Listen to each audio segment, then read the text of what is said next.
Elaine and Thomas, eager to start fresh in their new town, believe their move will bring peace and new opportunities. But Elaine soon finds herself facing a brutal reality.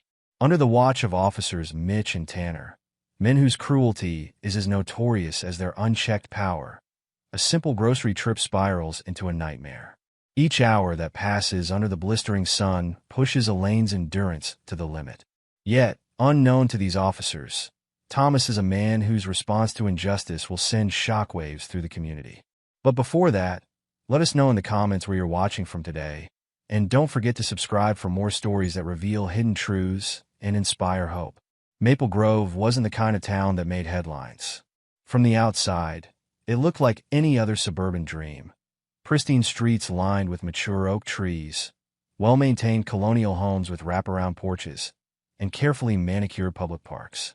But beneath this picture-perfect exterior lay a different reality, one that revealed itself in subtle ways. The way Black residents hurried through their errands, the nervous glances cast toward police cruisers, the unnatural quiet that fell over certain neighborhoods when patrol cars rolled through. Another complaint about officers Mitchell and Tanner. Sarah Jenkins, the town clerk, muttered as she filed yet another report in a drawer already stuffed with similar documents. Not that anything will come of it. She glanced at the framed photos on her desk, snapshots of town events where the segregation was obvious, even if unspoken. The Black families always clustered together at one end of the summer festival, the white families at the other. It hadn't always been this way, but the last decade had seen a steady erosion of trust, particularly since Mitch and Tanner had joined the force. Into this carefully maintained powder keg came Elaine and Thomas Wilson, their U-Haul truck pulling up to the cream-colored Victorian on Cedar Street on a warm Saturday morning. Elaine stepped out first, her dark curls caught in the morning breeze, her smile bright enough to light up the whole street. "Thomas, look at those bay windows," she called out to her husband, who was carefully maneuvering the truck into their new driveway. "Can't you just see me grading papers there while you're working on your computer?" Thomas killed the engine and jumped down from the driver's seat, his athletic frame moving with the measured grace of someone used to carrying authority. At 35, he carried himself with quiet confidence, though he was careful to keep his law enforcement background under wraps for now. The town council had asked him to keep his upcoming position as police chief confidential until the official announcement next month. "I can see a lot of things in this house, baby," he said, wrapping an arm around her waist. "All of them good." They stood there for a moment, taking in their new home. The realtor had mentioned it was built in 1890, and Elaine had already researched its history. It had been part of the Underground Railroad, a fact that felt significant to her.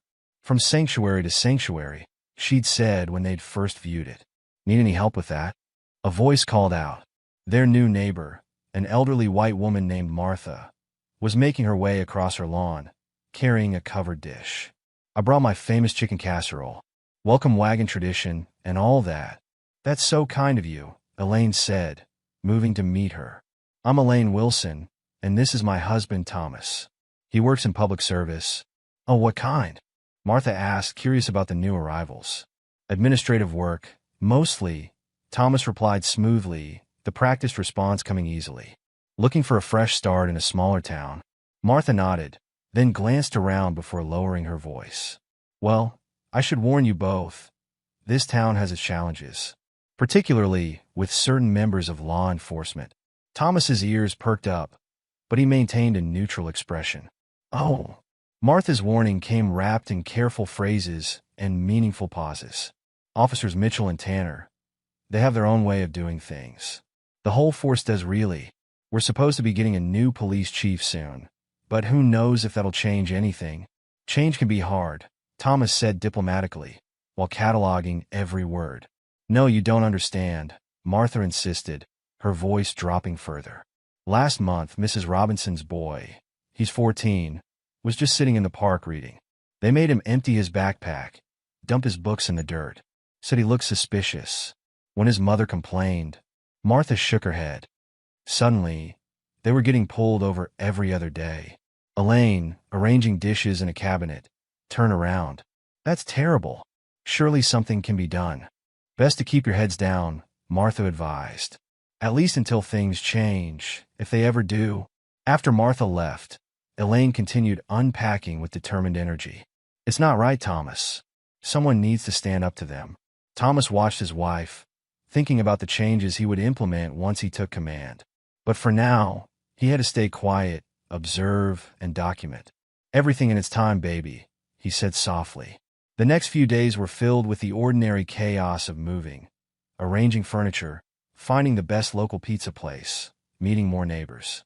Most were welcoming, though some welcome wagons felt more genuine than others. Then came Tuesday morning, and their first real glimpse of what Martha had been warning them about. Thomas was in their home office, reviewing some paperwork, when he heard the commotion outside. From the bay window, he had a clear view of the park across the street. 2 officers, one tall and lean, the other stocky with a military-style crew cut, were standing over a black teenager who couldn't have been more than 15. "What's so interesting in that backpack, boy?" the taller one was saying. "Must be something real good for you to be sitting here, all suspicious-like."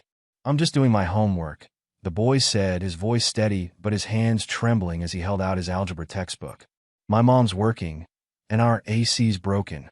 Save the sob story, the stockier officer cut in, knocking the book from the boy's hands. "Stand up. Hands where we can see them." Thomas watched, his jaw clenched, as they made the boy empty his backpack onto the ground. Textbooks, notebooks, a brown paper lunch bag, all scattered in the dirt. They patted him down roughly, making a show of it for the gathering onlookers. Every muscle in his body urged him to intervene, but he couldn't. Not yet. Instead, he took out his phone and recorded the incident, adding it to his growing file of evidence. "Nothing this time," the tall officer finally said, his disappointment evident. "But we got our eyes on you. Next time." "There won't be a next time," the boy said quietly, already gathering his belongings. "I'll study at home." "Smart kid," the stockier one laughed. Finally learning his place. Later that same day, Elaine was returning from enrolling in her new teaching position at Maple Grove Elementary when she witnessed another incident. A black woman, probably in her 50s, was walking home with grocery bags when the same patrol car pulled up alongside her. "Need some help with those bags, ma'am?" the taller officer called out, his tone mockingly polite. "No, thank you, officer," the woman replied, quickening her pace. "Now that's not very neighborly," his partner said, stepping out of the car. He deliberately bumped into her as he passed, causing her to lose her grip on one of the bags. Oranges and cans rolled across the sidewalk as the officers laughed. "Oops," the tall one said. "Better be more careful next time." They drove off, leaving the woman to gather her scattered groceries. Elaine rushed to help her, but the woman waved her away. "Don't," she whispered. "They might see. Just go home." The message was clear. Help could make things worse. Over the next few days, Thomas and Elaine began to understand the town's dynamics better. At the local diner, black customers were served last, if at all. In the park, certain benches were implicitly off-limits. And always, there was the presence of that particular patrol car, making its rounds like feudal lords surveying their domain. But while Thomas quietly documented every incident he witnessed, Elaine refused to let the darkness dim her light. In her classroom at Maple Grove Elementary, she created a warm, welcoming space. Her students, a mix of black and white children, responded to her enthusiasm with their own. Mrs. Wilson, a little white girl named Sarah, asked during their first week, "Why did Mrs. Thompson tell us not to sit with Marcus at lunch?" Elaine looked at the black boy who had shrunk in his seat. "In this classroom," she said firmly, "we sit with whoever makes us smile. And Marcus has one of the best smiles I've ever seen." She winked at Marcus, who sat up a little straighter. After school, she chatted with parents, organized study groups, and began planning a community reading program. "Things can change," she told Thomas over dinner. "They already are. Today I saw Sarah and Marcus playing together at recess. Their parents were talking after school. Small steps, but they matter." Thomas wished he could tell her about his plans, about how in just a few weeks, he'd be in a position to make real changes. But the town council had been clear: absolute secrecy until the official announcement. They wanted to prevent any interference with his observation of the current force's operations. "Small steps," he agreed, reaching for her hand. Outside, officers Mitchell and Tanner cruised past their house, barely giving the new black residents a second glance. They had no idea that behind those bay windows sat their future boss, watching and waiting. No idea that every cruel joke, every abuse of power, every act of intimidation was being carefully documented. The sun set over Maple Grove, casting long shadows across perfectly manicured lawns. In their new home, Thomas and Elaine prepared for bed, each carrying their own secrets. He, his true identity. She, her growing fear that her optimism might not be enough to change this town's deep-rooted prejudices. But change was coming to Maple Grove, whether Officers Mitchell and Tanner were ready for it or not. The late August heat settled over Maple Grove like a heavy blanket, the kind of suffocating warmth that made even the shortest errands feel like marathons. Elaine Wilson stood in her kitchen, fanning herself with a magazine as she made her shopping list. The clock on the wall read 1:30 p.m., not the ideal time to venture out into the heat, but with Thomas away on a 2-day work trip, she needed to restock the pantry before he returned tomorrow. She glanced at her phone, smiling at Thomas's morning text. "Miss you, baby. One more day of meetings, then I'm all yours. Stay safe." He'd been particularly protective lately, especially after witnessing more of Mitchell and Tanner's behavior around town. Part of her wished he was here, but she pushed the thought aside. She couldn't let fear rule her life. "It's just groceries," she told herself, tucking her curls into a neat bun. Quick trip to Thompson's Market, then home to grade papers. The heat hit her like a wall as she stepped outside. Her blue sundress, chosen for its lightweight fabric, already felt like too much in the sweltering afternoon sun. The drive to Thompson's Market was short, just 10 minutes through town, past the neat rows of houses with their perfectly trimmed lawns and American flags. As she pulled into the parking lot, she noticed the familiar patrol car parked in the shade of a large oak tree. Officers Mitchell and Tanner were inside, apparently taking a break from their rounds. Elaine felt a flutter of unease but pushed it aside. They were public servants, after all. What could they do to her in broad daylight, in front of dozens of witnesses? She grabbed her purse and reusable shopping bags, deliberately walking with her head high. As she approached the store entrance, she heard car doors slam behind her. Well, Officer Mitchell's voice carried across the parking lot. "What do we have here?" Elaine kept walking, pretending not to hear. Her hand tightened around her purse strap. "Hey." Tanner's voice was sharper. "He's talking to you, lady. Stay calm," she thought. Thomas had taught her how to handle law enforcement encounters. She stopped and turned slowly, keeping her hands visible. "Yes, officers." Her voice was steady, professional. "Is there a problem?" The two men approached with the lazy confidence of predators who knew their prey couldn't escape. Mitchell, tall and lean with cold blue eyes, moved to her left while Tanner, stockier and red-faced from the heat, flanked her right. "Got a report about a suspicious person matching your description," Mitchell said, his tone mockingly formal, apparently causing a disturbance in the parking lot. Elaine looked around the nearly empty parking lot, then back at Mitchell. "I just arrived, officer. I haven't spoken to anyone. You calling me a liar?" Mitchell's hand moved to rest on his belt, close to his weapon. "Because that's how it sounds." "No, sir. I'm simply stating a fact. I just pulled in to do some shopping." She gestured toward her reusable bags. "You can check the security cameras if you'd like." Tanner snorted. "Getting smart with us now, huh? You people never learn." "I'm not getting smart. I'm just trying to understand." Mitchell's hand shot out, grabbing her upper arm hard enough to bruise. "Let's talk about your attitude problem. Please let go of my arm." Elaine's heart was pounding, but her voice remained calm. "You're hurting me." "Oh, we're hurting you?" Tanner laughed. "Sounds like resisting to me, Mitch. What do you think?" "Definitely resisting," Mitchell agreed, his grip tightening. "And after we received all those complaints about her harassing customers." "What complaints?" "I haven't." Elaine's protest was cut short as Mitchell yanked her forward, causing her to stumble. Her shopping bags fell to the ground. "You have the right to remain silent," Mitchell began, but his smirk made it clear this wasn't a real arrest. This was something else entirely. They half-dragged, half-pushed her across the parking lot, past her car, toward the small town square adjacent to the market. A decorative metal pole, part of an old-fashioned lamppost, stood in the center of the brick-paved plaza. "Please," Elaine said, trying to keep her voice steady. Whatever you think I've done, we can discuss this properly. Shut up, Tanner snapped, producing a zip tie from his pocket. Time for a lesson in respect. People were beginning to gather at the edges of the square. Elaine saw Mrs. Thompson, the store owner's wife, watching from the market entrance. A few of her students' parents were there too, their faces masks of helpless concern. Anyone interferes, Mitchell announced to the growing crowd, they'll be arrested for obstruction of justice. This woman was caught attempting to incite a riot. That's a lie. Elaine's composure finally broke. I was just going shopping. Someone help me, please. The zip tie bit into her wrists as Tanner bound them behind the pole. The metal was already hot from the afternoon sun, burning against her bare arms where her dress left them exposed. Please, she tried one more time, looking directly at Mitchell.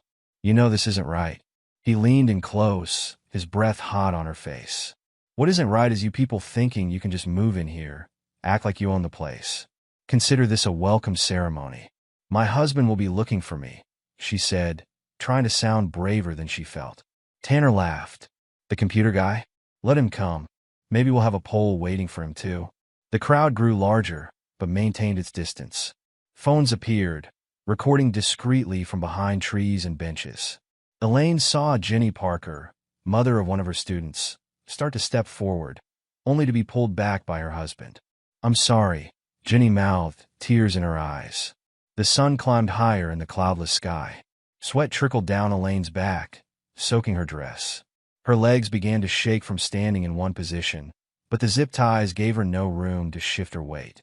How long are you going to leave her there? Someone in the crowd finally called out.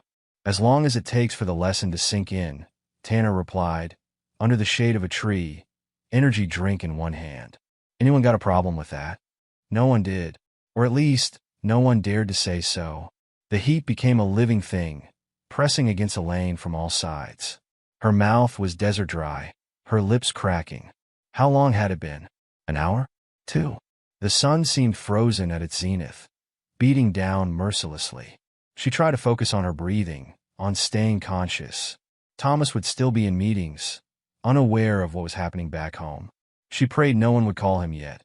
He'd drop everything, rush back, maybe do something rash. But as the minutes crawled by like hours, she began to wish someone would call him anyway. Mrs. Wilson? A small voice penetrated her heat-induced haze.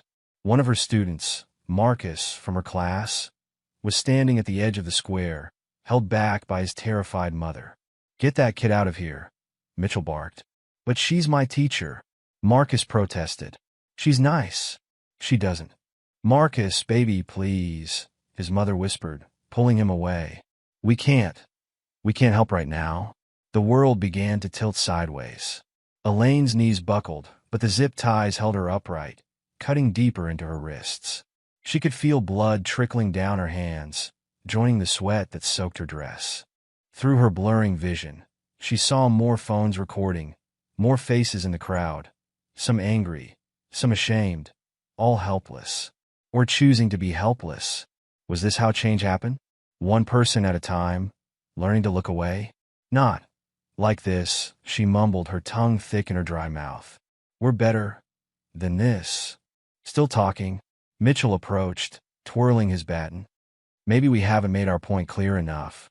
But even he stopped short when Elaine's eyes rolled back in her head. Her body went limp, held up only by the bonds that tied her to the pole. Mitch, Tanner said, a note of uncertainty finally creeping into his voice. Maybe we should. She's faking, Mitchell snapped, but he didn't sound convinced. Has to be.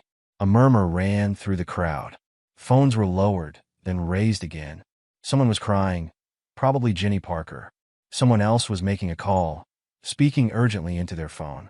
The videos were already spreading across social media. Local Facebook groups lit up with footage of the incident. Twitter threads grew longer by the minute, each share accompanied by increasingly angry comments. A hashtag started trending. Hashtag Justice for Elaine.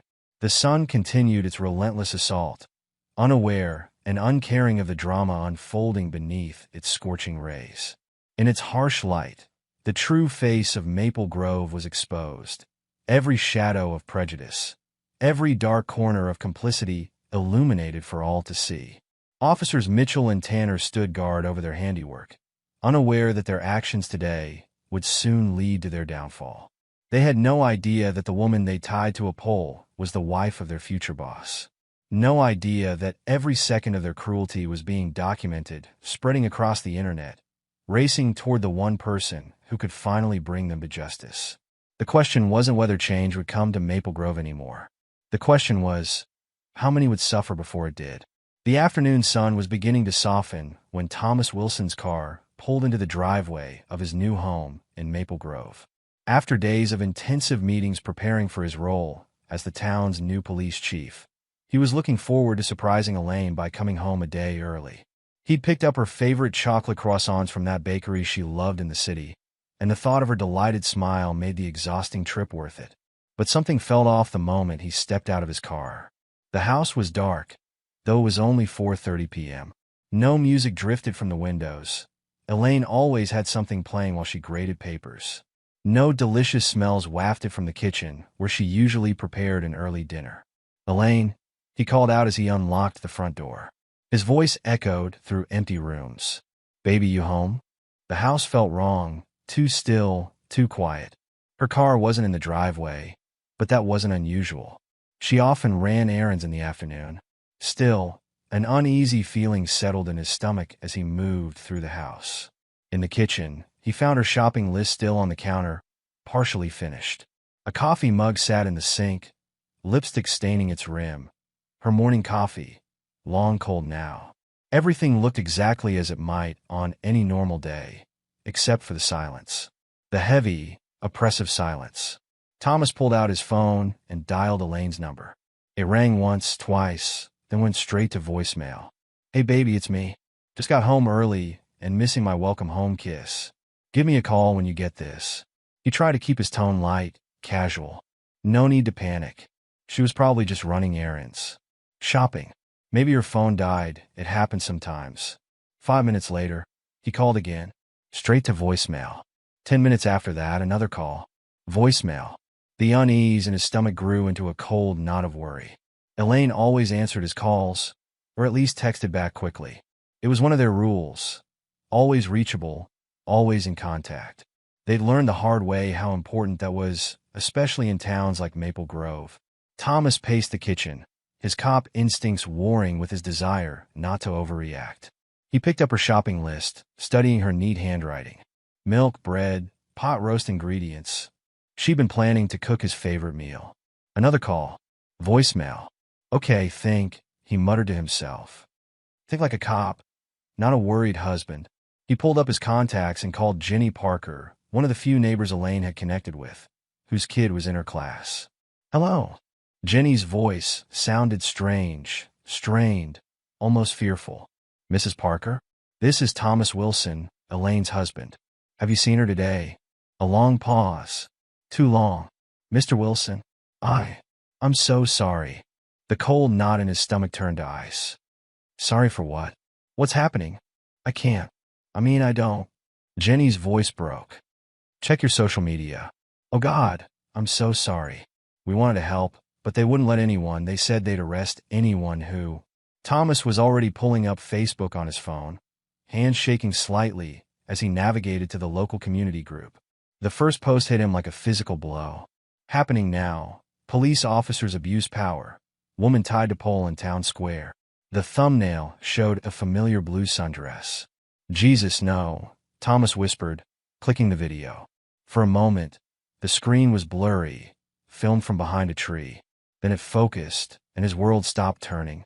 Elaine, his Elaine, was tied to a lamppost in the town square. Her head hung forward, dark curls escaping from her usually neat bun. Even through the shaky footage, he could see the sweat soaking her dress, the angry red marks on her arms where the metal pole had burned her skin in the afternoon sun. The video's audio was distant, but clear enough. Anyone interferes, they'll be arrested for obstruction of justice. This woman was caught attempting to incite a riot. Thomas recognized the voice. Officer Mitchell. The same officer he'd watched harass that teenage boy in the park. The same officer who would soon learn exactly who he'd messed with. Another video, posted 30 minutes ago. Elaine slumping against her restraints, clearly unconscious. Officer Tanner laughing, telling the crowd she was faking it. The rage that rose in Thomas wasn't the hot, blinding kind. It was cold, methodical, the kind of fury that came with absolute clarity of purpose. His hands stopped shaking. His breathing steadied. He went to their bedroom and opened his closet, reaching for the lockbox in the back. Inside lay his badge and gun. Not the local department issue he'd receive next week, but his own from his previous position. He hadn't planned to reveal his law enforcement background until the official announcement, but plans changed. The drive to the town square took exactly 7 minutes. Thomas counted every second, his mind racing through scenarios, procedures, consequences. Part of him wanted to call the state police, the FBI, anyone who could bring the full force of the law down on Mitchell and Tanner. But that would take time Elaine didn't have. He could see the crowd before he reached the square. At least 100 people now, their phones raised like silent witnesses to the town's shame. The setting sun painted everything in shades of orange and red, casting long shadows across the brick-paved plaza. Thomas parked haphazardly, leaving his car half on the curb. As he stepped out, he heard the murmurs ripple through the crowd. They parted before him like water, perhaps sensing the contained violence in his measured stride. Elaine was still there, still tied to the pole.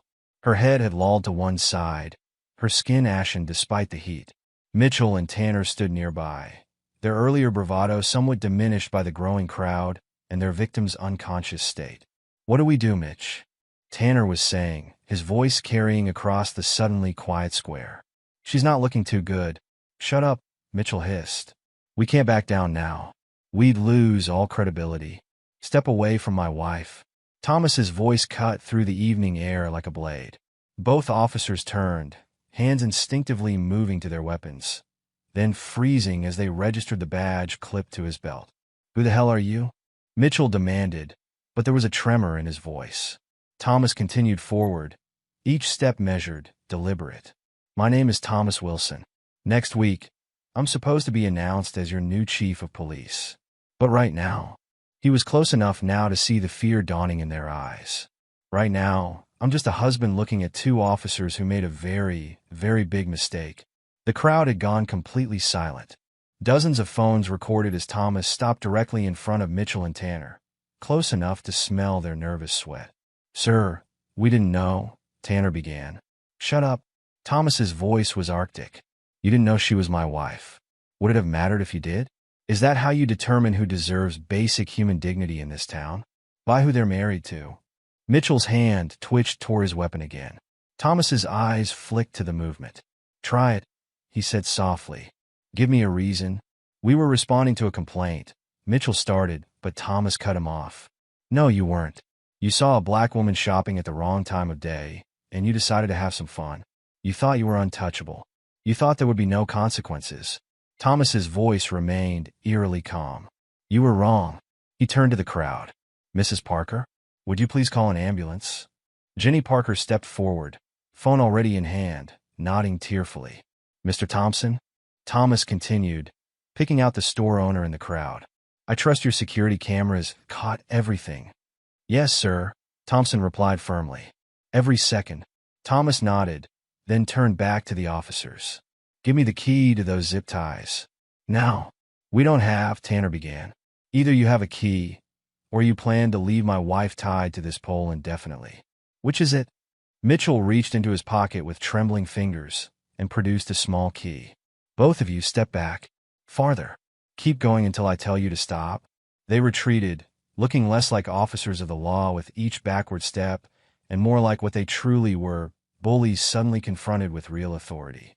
Thomas moved to Elaine, his hands gentle as he supported her weight while unlocking the zip ties. She stirred slightly at his touch, mumbling something incoherent.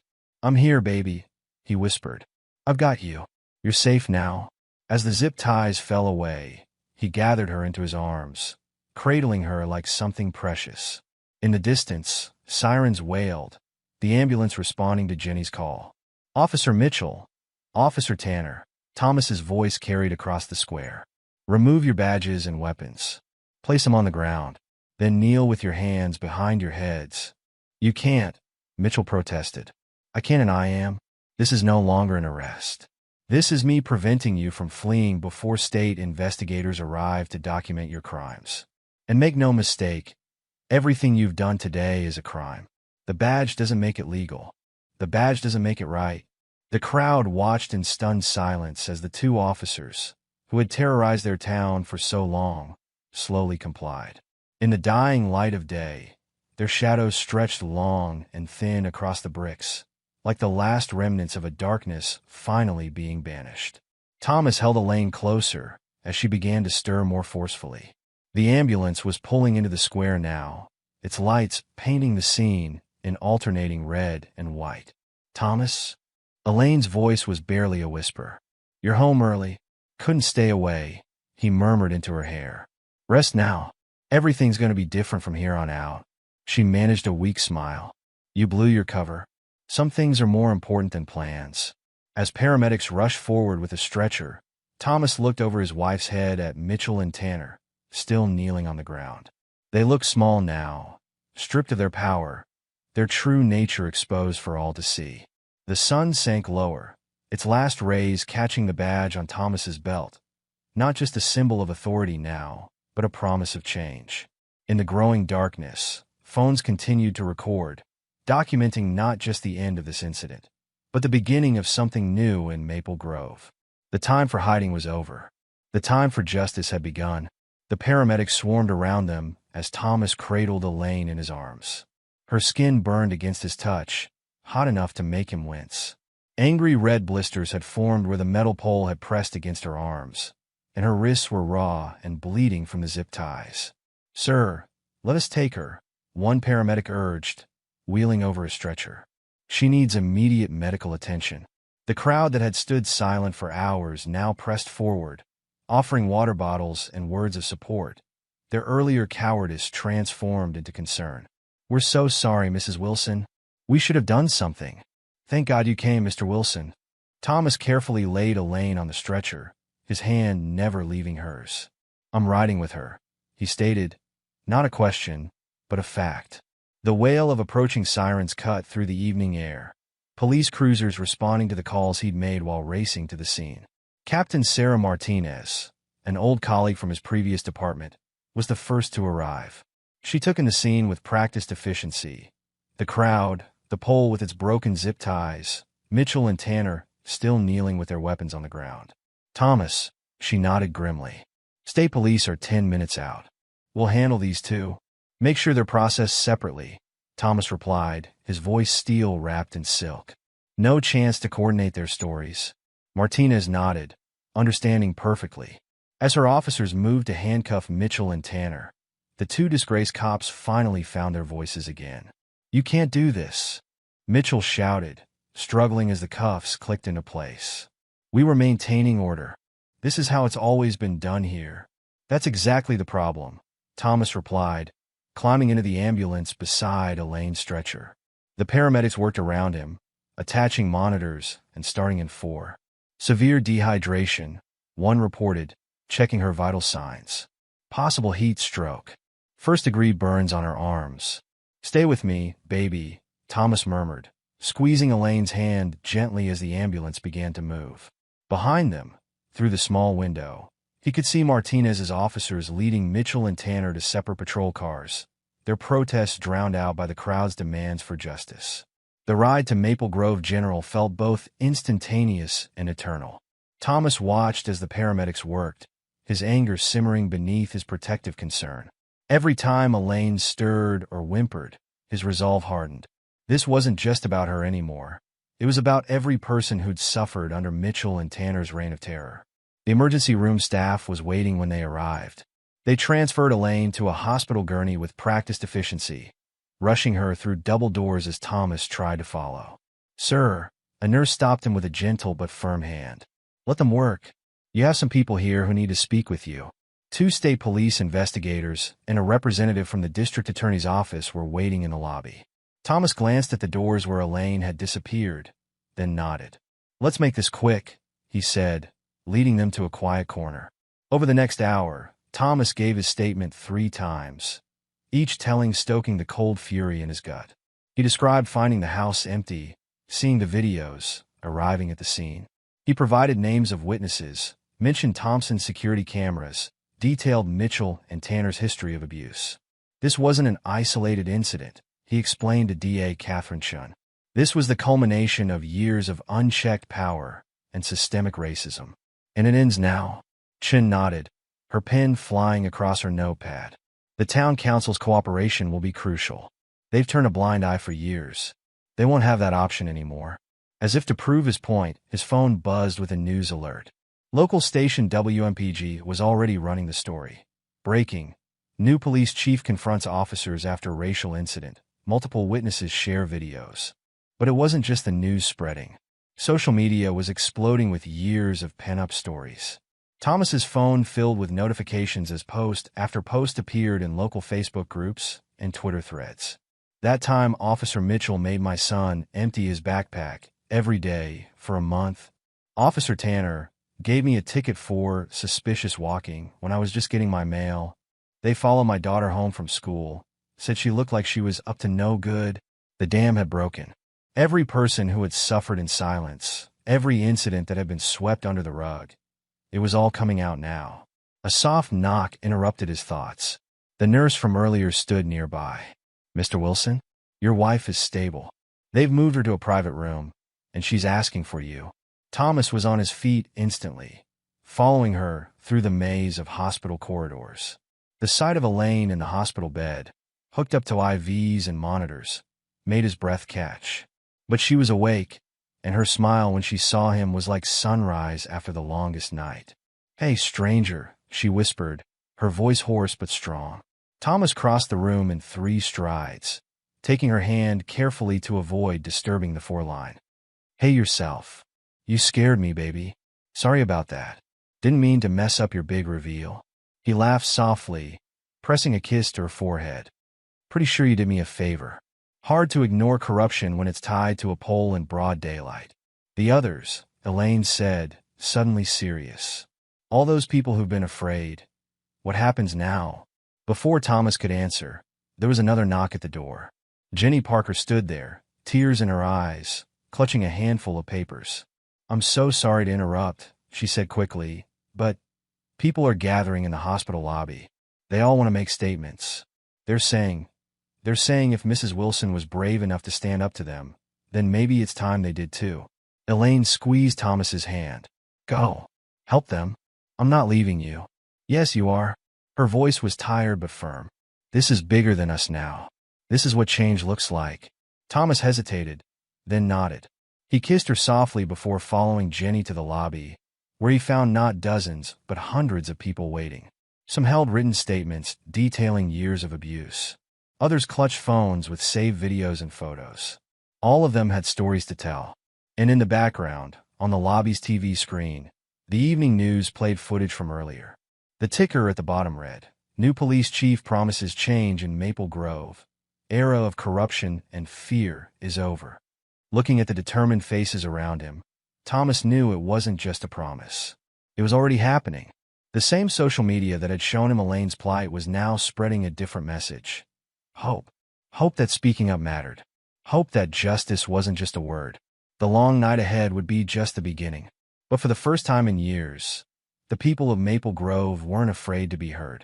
The steady beep of hospital monitors marked time as Thomas Wilson watched his wife sleep. 3 days had passed since the incident, and while Elaine's physical condition was improving, the angry red burns on her arms served as stark reminders of what she'd endured. The doctors had said she was lucky. Another hour in that sun might have caused permanent damage. "Lucky," Thomas muttered, his thumb gently stroking the back of her hand where it wasn't marred by 4 lines. Some kind of luck, to live in a town where being tied to a pole in broad daylight could be considered a fortunate outcome. Elaine stirred, her eyes fluttering open. "You're thinking too loud again," she murmured, managing a weak smile. "How can you tell? Your forehead gets all scrunchy." She reached up to smooth the wrinkles between his brows. "What's happening out there? I hear phones buzzing every time someone walks past my room." Thomas glanced at his own phone, which hadn't stopped vibrating since that first day. The investigation's gaining momentum. State police executed search warrants on the department this morning. They're going through everything: personnel files, complaint records, body cam footage. And It's worse than we thought. Mitchell and Tanner weren't acting alone. There's evidence of systematic discrimination going back years. False arrests, planted evidence, selective enforcement, all of it documented, all of it buried by the previous administration. Elaine's hand tightened around his. The other officers? 6 more suspended pending investigation. The state's sending interim officers to help maintain basic services while we rebuild the department from the ground up. Outside Elaine's hospital room, the corridor buzzed with activity. News crews had been camped out since the story broke, held at bay only by hospital security and Thomas's explicit orders. But they couldn't block out the sounds of the growing crowd gathering daily in the parking lot. Hundreds of residents holding signs, sharing stories, demanding change. I can hear them, Elaine said softly. The protesters. They're not angry anymore, are they? They sound hopeful. Thomas moved to the window, looking down at the crowd below. They're finding their voice. Yesterday, Mrs. Robinson, remember her son, the one with the backpack incident? She organized a speak out. 300 people showed up to share their stories. Good, Elaine nodded. It's time those stories were heard. A knock at the door interrupted them. DA Catherine Chen entered, followed by 2 state investigators. Mrs. Wilson, Chen smiled warmly. You're looking stronger today. Think you're up for some good news? Elaine sat up straighter, wincing slightly. Always. We're filing charges against Mitchell and Tanner tomorrow. Multiple counts. Assault, official oppression, civil rights violations, abuse of power under color of law. The evidence is overwhelming. Between the videos, witness statements, and what we found in their work records. They'll plead out, one of the investigators added. They have to. Public sentiment alone would make a trial impossible. No, Thomas cut in firmly. No deals. They face a jury. The town needs to see justice done in the light of day. Chen nodded. I agree. Which is why we're also charging their immediate supervisors with criminal negligence and conspiracy. The whole chain of command that enabled this behavior. They're all going down. Elaine absorbed this news silently, her hands folded in her lap. Finally, she spoke. I want to make a statement. Baby, you don't have to. Thomas started. Yes, I do. Her voice was stronger now. People need to hear this from someone who lived it. Someone who stood there while their neighbors watched. Someone who understands both the pain and the possibility of healing. The next morning, against medical advice but with unwavering determination, Elaine Wilson faced the media from her hospital room. The local news had set up cameras, and national networks were carrying the feed live. What happened to me was terrible, she began, her voice clear and steady. But it wasn't unique. For years, members of this community have suffered similar abuses in silence. They were afraid to speak up because they thought no one would listen. They were afraid to stand up because they thought they stood alone. She paused, her hand finding Thomas's beside her. But they were wrong. We were all wrong. Change doesn't come from being silent. Justice doesn't arrive in secret. It comes when we find the courage to stand together, to speak truth to power, to demand better from those who serve us. Her words resonated far beyond Maple Grove. By nightfall, #StandWithElaine was trending nationwide. News outlets picked up the story of the teacher tied to a pole and the police chief husband who exposed years of corruption to save her. But more importantly, they picked up the stories of countless others who had suffered similar fates without such dramatic resolutions. Thomas watched it all unfold while implementing his own changes within the department. The remaining officers were required to undergo extensive retraining.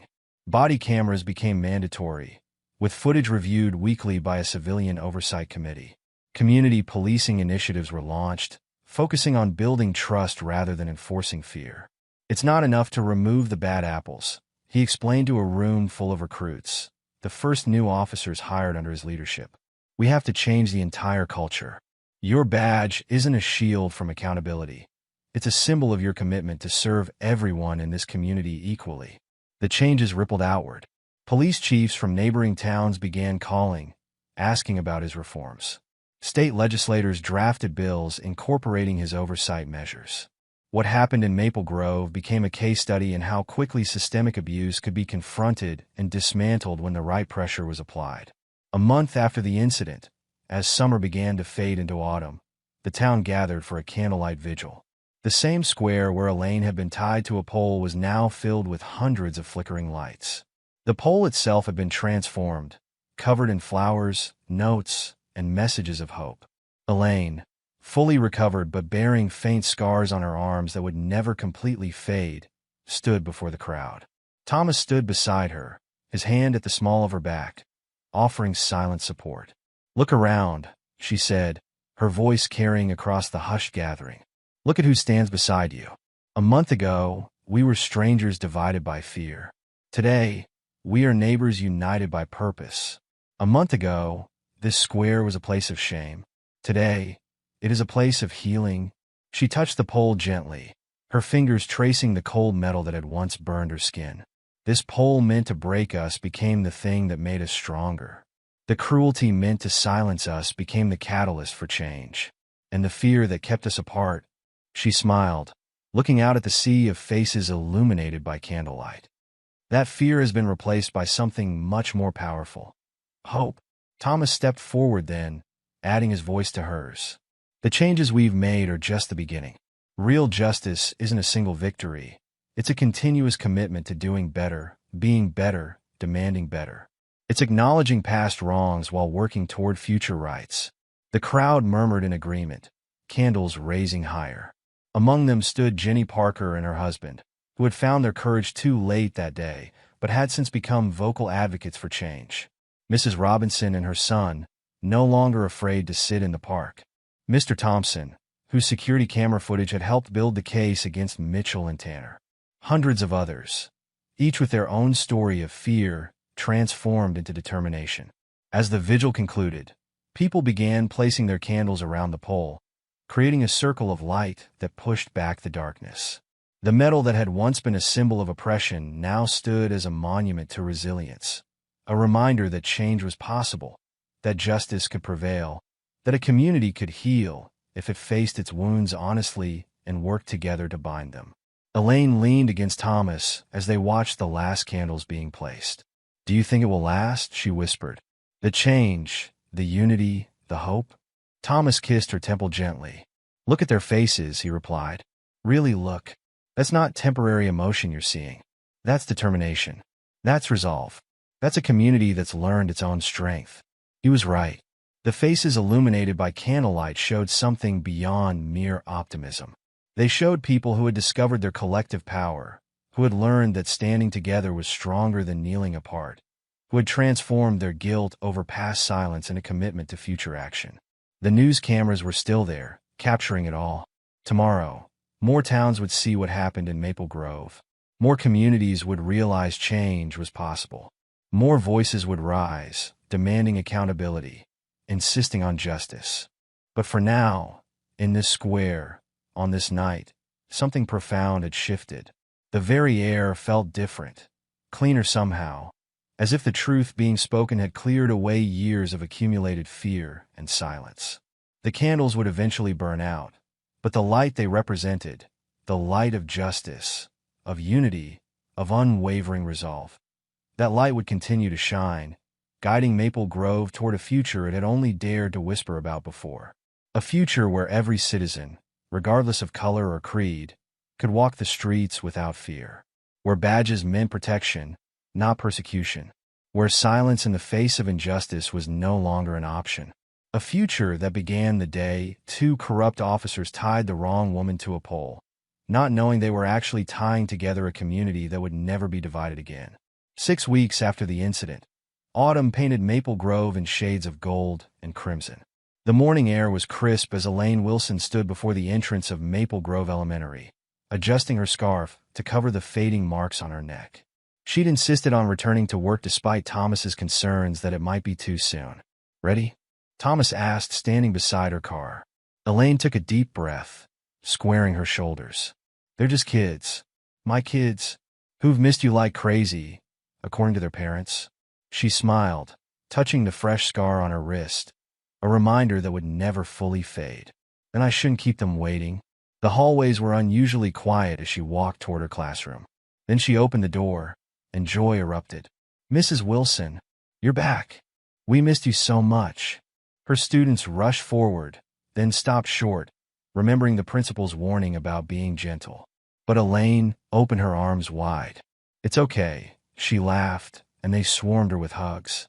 Marcus, the boy who had tried to help her that day in the square, hung back until she beckoned him forward specifically. "Thank you for being brave," she whispered as he hugged her. The classroom had been decorated with welcome back cards and artwork.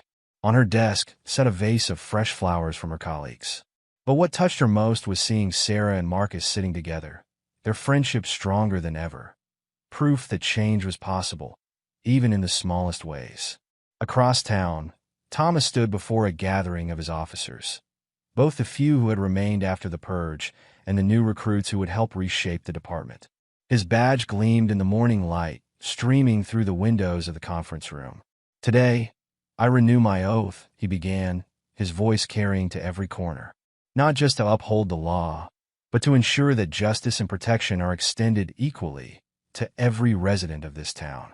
The badge we wear is not a shield from accountability. It's a symbol of our commitment to serve." He looked at each face in turn. "The changes we've implemented, body cameras, civilian oversight, community engagement programs, these aren't temporary measures. This is our new standard. And if anyone finds these standards too demanding, there's the door." No one moved. "Good. Because the real work begins now." That afternoon, the mayor held a press conference on the steps of City Hall. The same steps where he had once dismissed complaints about Mitchell and Tanner as unsubstantiated allegations. Now, with cameras rolling and the community watching, he faced his own moment of reckoning. "To every resident of Maple Grove who suffered while we looked away, I offer my deepest apology," he began, his usual political polish replaced by genuine remorse. What happened to Mrs. Wilson was not an isolated incident. It was the culmination of years of systemic failure. A failure of oversight, a failure of courage, and most importantly, a failure of basic human decency. He turned to where Thomas stood at attention. "Chief Wilson's reforms have my full support. The era of turning a blind eye is over. Maple Grove will become an example of how a community can transform its darkest moment into its finest hour." The transformation was already visible in the town square. Where the infamous pole had stood, artists now worked on a sprawling mural. The design, chosen by community vote, showed a lane tied to the pole, but the ropes transformed into butterflies taking flight, carrying messages of hope, courage, and change. The mural's unveiling drew hundreds.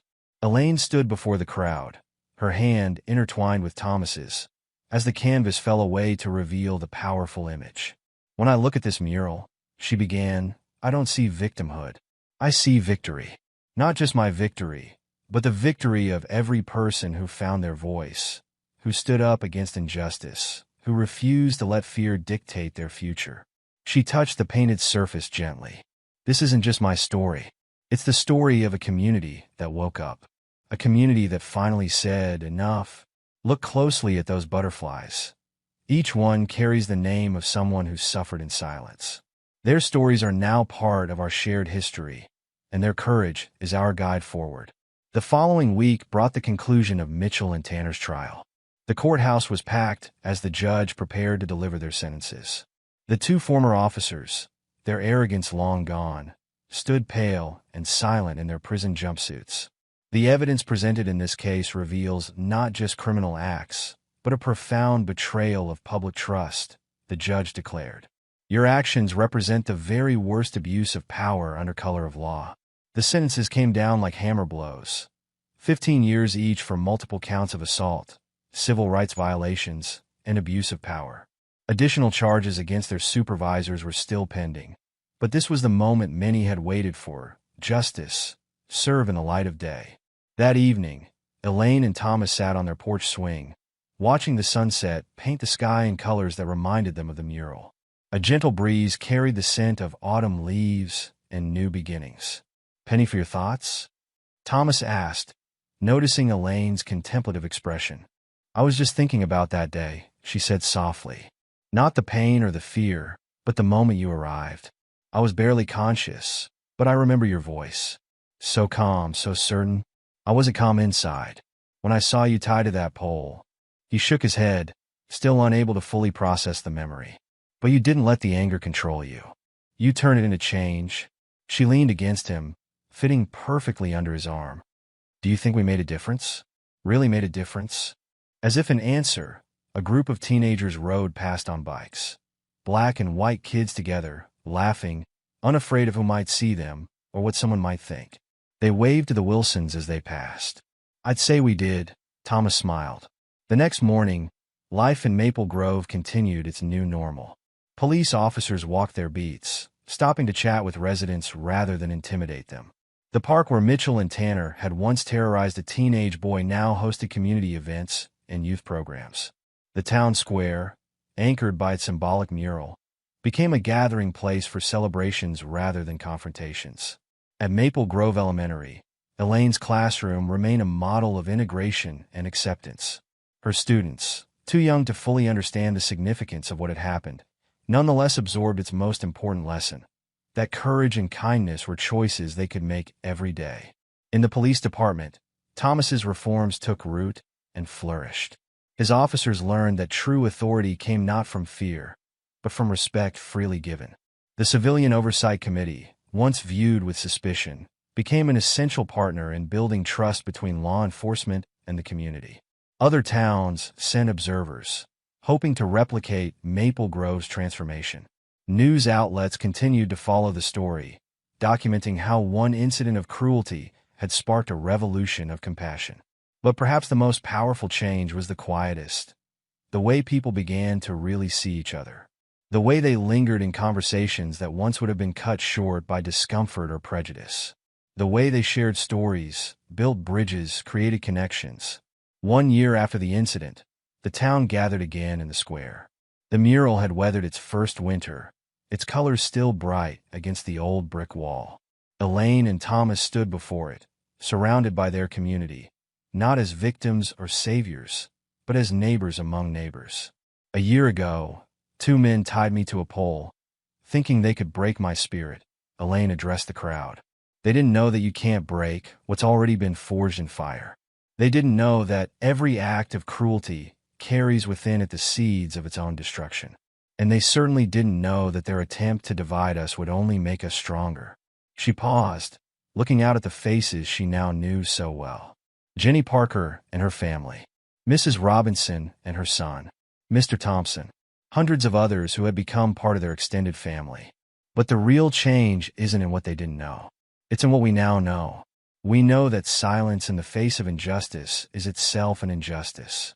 We know that change doesn't come from waiting for someone else to stand up.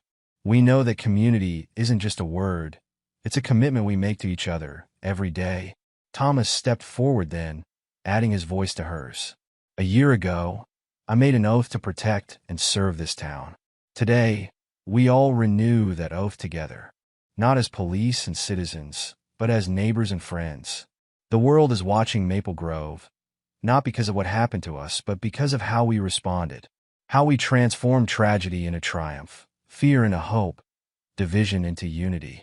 The setting sun caught the mural's butterflies, making them seem to flutter with life. Each name written on their wings represented a story now told, a voice now heard, a wound now healing. The town had changed, yes, but more importantly, it had learned how to keep changing, how to grow, how to face its imperfections and work to correct them. The scars remained, on Elaine's wrists, in the community's memory, but they had become markers of resilience rather than reminders of pain. As darkness fell, someone started singing an old civil rights song. Others joined in, their voices rising in harmony, carrying a message that had gained new meaning in Maple Grove. We shall overcome. And they had overcome, not perfectly, not completely, but significantly. The town that had once been known for its racial tension and police brutality was now known for its transformation. The community that had once been divided by fear was now united by purpose. 2 corrupt officers had tied the wrong woman to a pole that day, not knowing they were actually tying together a community that would never be divided again. Their act of cruelty had backfired spectacularly, creating exactly what they had feared most. A united community where justice wasn't just an ideal, but a living, breathing reality. As Elaine and Thomas walked home that evening, hand in hand, They passed the police station where new recruits were finishing their community engagement training. They passed the park where children of all colors played together without fear. They passed neighbors who greeted them not as symbols or saviors, but as friends. "We did good, didn't we?" Elaine asked softly. Thomas squeezed her hand, remembering that terrible day when he'd found her tied to the pole, and all the remarkable days that had followed. "We did good," he agreed. "And we'll keep doing good, one day at a time." Above them, stars began to appear in the darkening sky, each one a point of light in the vast darkness. Like the candles at that first vigil, like the butterflies in the mural, like the hope in every heart that dared to believe in change. Maple Grove had found its way home. Thank you for joining us for this intense journey of courage and redemption. What would you do if you witnessed an act of injustice that seemed beyond your control? Let us know in the comments below, and don't forget to like and subscribe for more stories that shed light on bravery and fighting against abusive power.